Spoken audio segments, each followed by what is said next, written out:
ನಮ್ಮ ಮೊರೆಯನ್ನು ಆಲಿಸಿ ನಮ್ಮ ಕಥನ ಒಯ್ದೇ ತಂದೆ.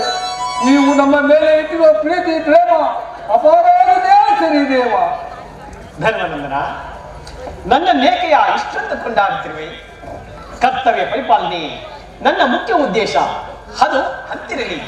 ನಿಮಗೆ ಬರಬೇಕಾದ ಅರ್ಧ ರಾಜ್ಯದ ವಿಚಾರವಾಗಿ ಯಾವ ನಿರ್ಧಾರವನ್ನು ಕೈಗೊಂಡಿರುವೆ ಧರ್ಮನಂದನ? ಪರಮಾತ್ಮ, ಏನೇ ತಿಳಿವೆ ಹತ್ತಿರವಾದ ರಾಜ್ಯಕ್ಕಾಗಿ ಒಂದು ಭಾಗವನ್ನು ಕಳೆದುಕೊಳ್ಳುವುದರಿಂದ ಪ್ರಯೋಜನವೇನು ದೇವ? ಒಂದು ಗುರು ಶಾಂತಿಯಿಂದ ಮಾಡಿದರೆ ಒಳ್ಳೆಯದಲ್ಲ ಪ್ರಭು.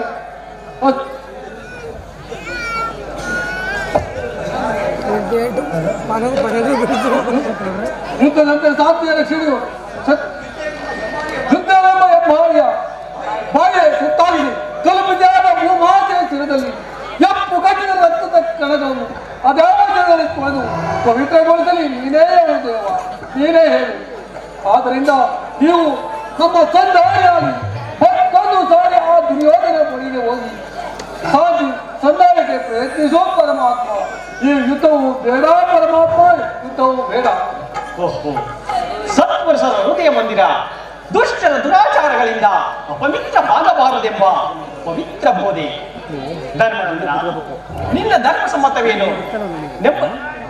ನಿನ್ನ ಅಭಿಪ್ರಾಯವೇನು? ಧರ್ಮ ಸಮ್ಮತವಾದರೆ ಇದಕ್ಕೆ ನಿನ್ನ ಸಹೋದರರ ಅಭಿಪ್ರಾಯ?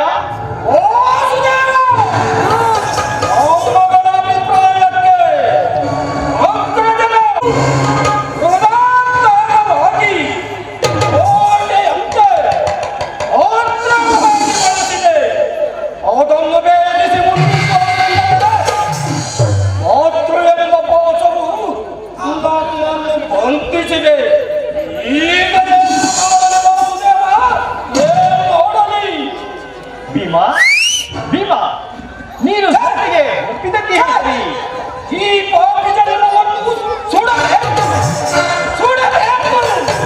ಓಹೋ ಭೀಮಸೇನ, ನೀನು ಸಂತಿಗೆ ಒಪ್ಪಿದಂತೆಯೇ ಸರಿ.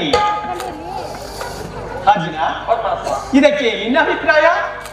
ವಾಸುದೇವ, ಅಜ್ಞಾನ ನಮ್ಮ ಏಕೆ ಸಜೀವಾಗಿ ಕೊಳ್ಳುತ್ತಿರುವೆ. ಆದಿಂದಲೂ ಅಂತ್ಯದವರೆಗೂ ಅಪಮಾನ ಅಪಜಯಗಳೇ ನಮ್ಮ ಕುಲದೈವಗಳಾಗಿವೆ. ಇದನ್ನು ಆದಷ್ಟು ಬೇಗ ತೊಲಗಿಸುವ ವಾಸುದೇವ. ಈ 7 ಜನ್ಮಕ್ಕೆ ಧಿಕ್ಕಾರವಿರಲಿ. ಅಂದರೆ ನೀನು ಸಂತಿಗೆ ಒಪ್ಪಿದಂತೆಯೇ ಸರಿ. ಭೀಮ ಅರ್ಜುನರೇ ಸಂತಿಗೆ ಒಪ್ಪಿಕೊಂಡ ಮೇಲೆ ಇನ್ನು ಮೇಧಾವಿಗಳಾದ ನಕುಲ ಸಹದೇವರು ಅಣ್ಣನ ಮಾತನ್ನು ಮೀರುವಂತಿಲ್ಲ. ಸಹೋದರಿ, ತಂಗಿ, ಏಕಮ್ಮ ಕಿನ್ನರಾಗಿ ನಿಂತಿರುವೆ. ಇದಕ್ಕೆ ನಿನ್ನ ಪತಿಗಳ ಅಭಿಪ್ರಾಯ ನಿನಗೂ ಸಮ್ಮತ ತಾನೇ? ಹೇಗೆ ಹೇಳಲಿ ಅಣ್ಣ, ಈ ನನ್ನ ಪತಿಗಳ ಅಭಿಪ್ರಾಯವನ್ನು ಧರ್ಮ ಸಮ್ಮತವೆಂದು ಹೇಗೆ ಹೇಳಲಿ? ಧರ್ಮ ಧರ್ಮ ಧರ್ಮವೆಂದು ಧರ್ಮಕ್ಕೆ ಕಟ್ಟಬಿದ್ದು ಕೈ ಹಿಡಿದ ಪತ್ನಿಯನ್ನೇ ದ್ಯೂತಲಿ ಪಣವಾಗಿ ಸೋತ ಧರ್ಮಪ್ರಭು ಇವರು ನನ್ನ ಪತಿ. ಏನು ಬಂಡಿ ಕೂಳನ್ನು ತಿನ್ನುತ್ತಿದ್ದ ಬಂಡ ಮಗನನ್ನು ಕೊಂದ ಮಹಾನ್ ಹೋದಂಡ. ನಿನಗೇಕೆ ಬೇಕು ಈ ಗದಾದಂಡ? ಅದನ್ನು ಬಿಟ್ಟು ಕೈಯಲ್ಲಿ ಸೌಟು ಹಿಡಿದುಕೊಳ್ಳಿ. ಇನ್ನು ಪಾರ್ಥ, ಫಲ್ಗುಣ, ಕಿರೀಟಿ, ಧನಂಜಯ, ದಶನಾಮಾದಿ ಅರ್ಜುನ, ಪರಶಿವರನ್ನೇ ಹೋರಾಡಿ ಪಾಶುಪತಾಸ್ತ್ರ ಪಡೆದ ಮಹಾವೀರ.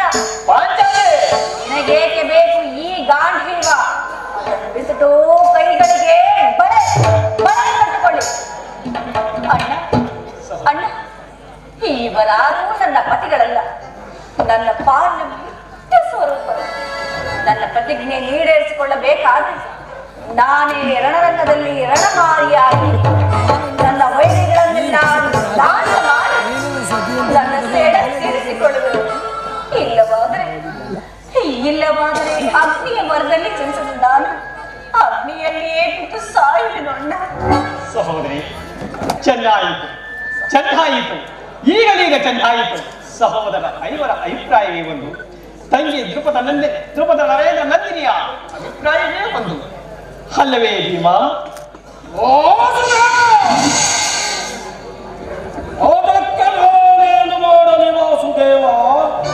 ಅದಕ್ಕೆ ನೀನೇನು ಮಾಡಿಯೇ?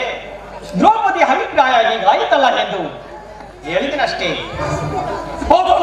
ಕೇಳಲಿಲ್ಲವೇ?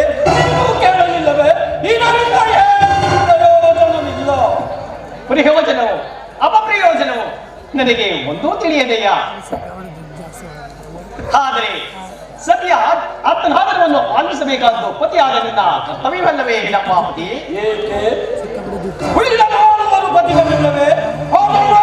ಪರಿಹರಿಸಲು ಬಿಡು. ಈ ಮನೆಗೂ ಇದಕ್ಕೂ ಸಂಬಂಧವಿಲ್ಲವೇ ಭೀಮಾ? ಸಂಬಂಧವಿಲ್ಲವೇ? ಸಂಬಂಧವಿಲ್ಲದಿದ್ದ ಮೇಲೆ ಅದು ಆ ಪುರುಸಭೆಯಲ್ಲಿ ನೀನು ಹಾಡಿದ ಮಾತು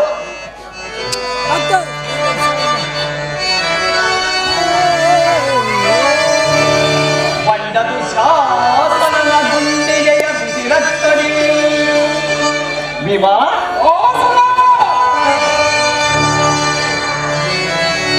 ಗುಂಡಿಗೆಯ ಬಿಸಿರತ್ತಡಿ ಮನದಿ ಪಾಂಚಾಲಿಯ ಬಿಡುಗುಡಿಯ ಕಟ್ಟಿಸುವೆನೆನುತ್ತ ನುಡಿದೋ ಗಂಡುಗಳಿಗೀನೆಂದು ಗದಗದಾ ದಂಡದಿ ದುರ್ಯೋಧನನ ತೊಡೆಯು ಹುಡಿಗುಟ್ಟುವೆನೆನುತ್ತ ನುಡಿದಯೋ ಗಂಡುಗಳಿಗೀನೆಂದು ಎಂಬದ ನುಡಿಗಳ. ಭೀಮಾ, ಮರೆತೆಯೋ ಮರೆತು ನಿದ್ರೆಯೊಳ್ಳಿರುವೆಯೋ ವಿಡಂಬ ಮನೋಹರ.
ನಿನ್ನ ಸಹೋದರರು ನೀನು ಹಿರಿಯವನೆಂಬ ಉಪಕಾರದಿಂದ ತಲೆಬಾಗಿ ಬಹಿರಂಗದಲ್ಲಿ ನಿನ್ನ ಅಭಿಪ್ರಾಯಕ್ಕೆ ತಲೆಬಾಗಿರುವುದು. ಅವರಿನ ಸೈನಿಕ ಜ್ವಾಲೆ ದಗದಗನೆ ಹತ್ತಿ ಉರಿಯುತ್ತಿದೆ. ಅದನ್ನು ದಮನ ಮಾಡುವ ಶಕ್ತಿ ಇಲ್ಲದೆ ದಮಗುತ್ತಿರುವರು. ಚಿಂತ ದೃಷ್ಟಿಯಲ್ಲಿ ಯಾವ ನಿರ್ಧಾರವನ್ನು ಕೈಗೊಳ್ಳವೇ ತಿರುಮಲಿಂಗನ. ಪರಮಾತ್ಮ